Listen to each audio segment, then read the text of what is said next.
Invincible, man. Great show. Incredible comic book. The last season, season 3, was a true test for this show.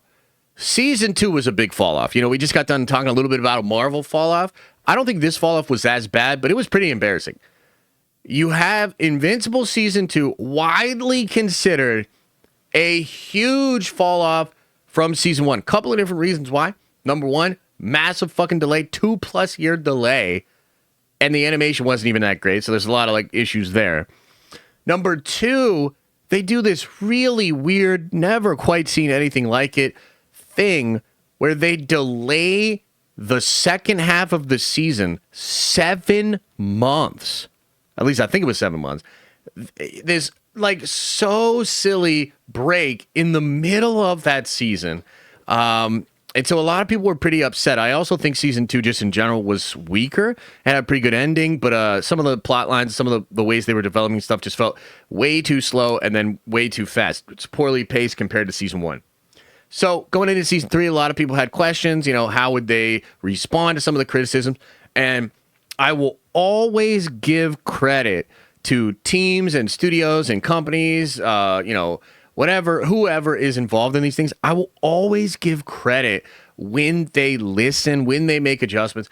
Invincible particularly, I think, took a lot of the criticism to heart. They were playing a little self-referential, a little bit of self-deprecating humor here and there, kind of like their social media accounts, some of the comments from Kirkman. It just seemed like they were like, yeah, we're not going to do that delay thing again. We're going to get it to you much faster. And I love it. I love it because that to me speaks to them hearing the criticism, taking it seriously, adjusting, and also kind of conversely to what Marvel is doing. Like not just saying like, hey, we know best, we know better, but actually being like, nah, like they have a point, we're going to change this. So season 3, I thought was a fucking triumph, okay? It's a lot better in quality. It still has some wonky animation issues for sure. However, the last 2 episodes are maybe the best 2 episodes in the entire series. And it ends in this really interesting way where a part that was literally never in the comics is now going to be in season 4. And that's exciting because it's like, oh shit, like what could this be? What's the character that demon dude's going to try to get the devil to possess? You know, all that sort of stuff. Well, just got a really interesting update and it has me super excited because I think this could solve the entire puzzle for Invincible and set Invincible up as one of the most peak superhero things ever. Animation, live action, group it all together. And also, too, and I haven't spoken a lot about this, but I always saw the potential here for Invincible. I think Invincible is the closest thing we have to American anime. I truly believe that. Like, American anime, you might argue like some of the Marvel shows, you know, maybe the Spawn show here, this, that, second, and the third, anime type vibes. I think Invincible is the one that rings closest to that vibe. And anime is blowing the fuck up. I don't know if you know this. And Genko, welcome to the Nerd Avengers. Welcome back. Appreciate you. Anime is blowing up. The anime fandom loves it. And I saw a lot of anime channels actually cover Invincible in the same way they cover other anime properties. And I think this was a little bit like, this is like an intentional thing. Like I think Kirkman has spoken about this, but there's a lot of Dragon Ball influences, obviously, in Invincible, and it's almost like his version of the Dragon Ball universe in a lot of ways. And those vibes are definitely there, and I think a lot of people like them. So let's read what was recently said about the animation for Invincible. Okay. The animation team behind Invincible is still perfecting how to bring the superhero show to life, and I'm getting more and more impressed with each new season. Debuting in 2021, Invincible became one of the boldest takes on the genre to come to TV, for sure. The show is based on the comics of the same name that Robert Kirkman created alongside Cory Walker and Ryan Ottley, as it's only grown more ambitious visually, inventive on the creative side, and the animation process has likewise become more refined. This is largely due to the work going on behind the scenes at Skybound Entertainment, which has made most of the show's large bench of global animators and cutting-edge tech. During an interview with Screen Rant, head of Skybound Animation, Marge Dean, VP of Production, Alex Teslick, and animatric editor Lindsay Myers discussed the unique learning curve that comes with Invincible, the decision to shift away from the CGI of the first season, and how the show continues to streamline the animation process heading into Invincible Season 4. Okay, so let's keep going here. Invincible isn't quite like anything else seen on television. The format allows for the show to take on impossible visuals, even as it remains a painfully human show. The extended runtime is a big reason for that unique vibe, as it allows for the show to have room for both character-driven drama and high-octane action. For the entire team, the unique runtime of the anime show is one of the most challenging aspects of making Invincible, with Tesla calling it one of the most unique aspects of the show. I'll just stop right there and say, that's fair. You know, that's something we don't really bring up, but it is fair. Even anime is usually a 20-minute, 24-minute max kind of a process per episode. And then if they were doing anything beyond that, they would assemble an extra team and have it be either a special or literally a movie. That's fair. We don't bring that up a lot, but that is fair. And also Elijah, 100% brother, says, I can't wait to see Midas and Magnus in some kind of sick animation unity. Dude, just wait. We are cooking. I know we're delayed, but obviously we're cooking and it's going to be awesome. Both Dean and Myers concurred, with Dean noting this was really the first hour-long series I've ever worked on. The biggest surprise was the realization that doing an hour-long is way bigger than doing 2 half-hours. It's not as simple as 2 half-hour shows stuck together. I'll admit, in my planning for the show, I made the assumption it'll just be twice as long as a half-hour show. It's not. It's more like 3 times, maybe even 4 times. We know what's coming in season 4, and it's going to blow people's minds.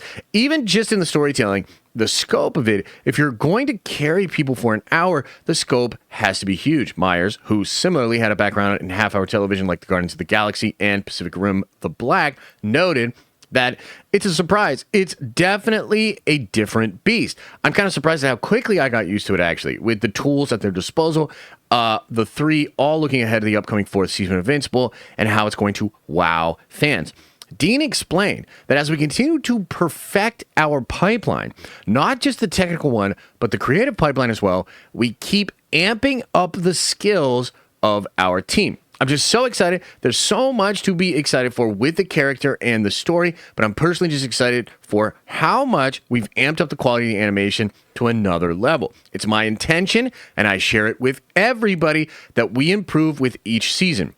I know what's coming in Invincible Season 4, and it's going to blow people's minds. Now, real quick, we'll finish off the article. It's just a couple paragraphs, but I do want to say this does feel accurate to me, but it unfortunately is not accurate to the entirety of the season.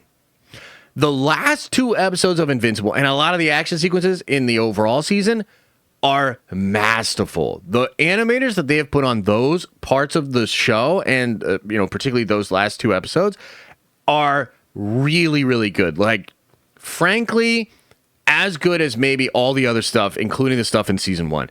I think the problem is some of the less important parts of the show, or at least less visually interesting, are animated so poorly that it actually takes me out, dude. It actually takes me out of the show how poorly some of this stuff is. And Invincible has even made fun of themselves for doing this with the PNGs, and the guys just saying, which is actually something from the comics too, where they're you just copy paste the panels and shit like that. And I get it, it's all fun and games, cheeky, ha ha ha. But dude, I'm telling you, they need to curb that as well. Now, having said that, I do think 3 was a triumph. And so even if we're still going to get the little blemishes and it's still going to be whatever here and there, and they nail it when they need to nail it, I still think the show will thrive, frankly. That's still a better formula than what they had going on in season 2. So, hey, look, if they're telling me, and they literally are telling me, that they've been improving, I would say the other thing they're not really letting you know is that they changed styles completely after season 1. Changed animation houses after season 1, and the reason they did that was because of speed. That's part of the problem with the delay, and also they were basically found a long-term solution to this animation problem, and essentially just wanted to be faster over time. It's actually similar to what we did with Unity. We kind of changed teams. It caused this big delay, but it's hopefully get the book to go a lot faster in the future. So that is something that also hurt season 2 because it was always going to be the worst one. When you switch in your first time, the first go, and they were still delayed, but still probably a crunch from their perspective. Yeah, that's tough. And that's probably why season 2 was the worst animated one. Season 3, a lot better, still has a lot of blemishes. If it's going to get even better in season 4, and that's what they're telling me, I am down, and I love hearing this. I can't wait for season 4. I think it's going to be early next year, right? Unless I'm mistaken, early next year. And I think they are absolutely cooking. And I'm hoping that if the animation could just get dialed up just a little bit, this show's going to do even better than it did before. I predict it will chart multiple times. It charted multiple times this year. Pretty crazy, actually, to chart with its final 2 episodes. I think... man, maybe even getting all the way up to number 3, although it was a pretty slow week either way. Still, Invincible, I think the future's bright. Love to hear this. Love to hear a lot of the other updates. So just wanted to bring that to your attention because I think it's a big freaking deal. What do you think about it, chat? Thanks for watching, and if you like this clip, smash a like on the actual video and subscribe to this channel. That way more of these clips get into your feed. I've also linked the full episode below if you want to check out the entire thing, including the Q&A we do with fans. You can also watch this show live. We do it live Monday through Friday at 11 a.m. Eastern Time. And you can also find all of my content, including the videos I put on my main YouTube channel, on the podcast feed.